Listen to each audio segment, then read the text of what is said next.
जय माता दी।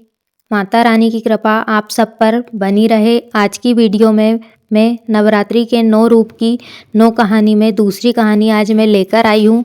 माँ दुर्गा के 9 रूप है, जिसमें आज हम दूसरे रूप की बात करेंगे। माँ दुर्गा का दूसरा रूप देवी ब्रह्मचारिणी है। नवरात्रि का दूसरा रूप देवी ब्रह्मचारिणी का है, जो ज्ञान और तपस्या की देवी है। पूर्व जन्म में वे पर्वतराज हिमालय के घर पुत्री के रूप में जन्मी थी। नारद ऋषि के उपदेश पर उन्होंने भगवान शिव को पति रूप में पाने के लिए हजारों वर्षों तक कठोर तपस्या की। इस कठिन तपस्या के कारण ही उन्हें ब्रह्मचारिणी कहा गया और उनके इस रूप की पूजा ज्ञान और वैराग्य की वृद्धि के लिए की जाती है। देवी ब्रह्मचारिणी की कथा। माँ ब्रह्मचारिणी ने पूर्व जन्म में राजा हिमालय के घर मेना के गर्भ से जन्म लिया। नारद ऋषि के कहने पर उन्होंने भगवान शिव को पति के रूप में पाने का संकल्प लिया।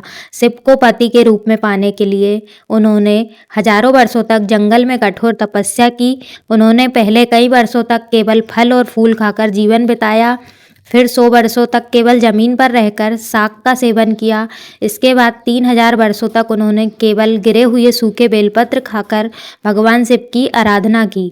अंत में उन्होंने सूखे पत्ते खाना भी छोड़ दिया और कई वर्षों तक निर्जल व निराहार रहकर तपस्या करती रही। इस कठिन तपस्या के दौरान उन्होंने खुले आकाश के नीचे वर्षा और धूप जैसे कई कष्टों को सहा।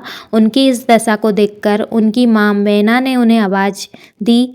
आवाज़ में उन्होंने उमा अर्थात हे उमा, और इसी कारण उनका नाम उमा भी पड़ गया। देवी की इस अभूतपूर्व और कठोर तपस्या से सभी देवी देवता ऋषि मुनि हैरान थे। उन्होंने इस पुण्य कृत्य की सराहना की और घोषणा की कि उनकी मनोकामना अवश्य पूर्ण होगी। उन्हें शिव जी पति के रूप में प्राप्त होंगे। अपनी इसी कठिन तपस्या के कारण उन्हें तपश्चारिणी या ब्रह्मचारिणी के नाम से जाना गया। उन्हें दाएं हाथ में अक्षमाला, मोतियों की माला और बाएं हाथ में कमंडल लिए हुए दर्शाया जाता है।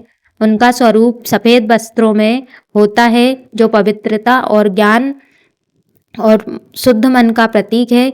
उन्हें तप, ज्ञान, त्याग और वैराग्य की देवी माना जाता है। आज की वीडियो में इतना ही। अगली वीडियो में हम माँ के तीसरे स्वरूप के बारे में जानेंगे। तब तक के लिए जय माता दी। माता रानी का आशीर्वाद सभी पर बना रहे। अगर वीडियो अच्छी लगी हो तो लाइक करें और चैनल को सब्सक्राइब करें।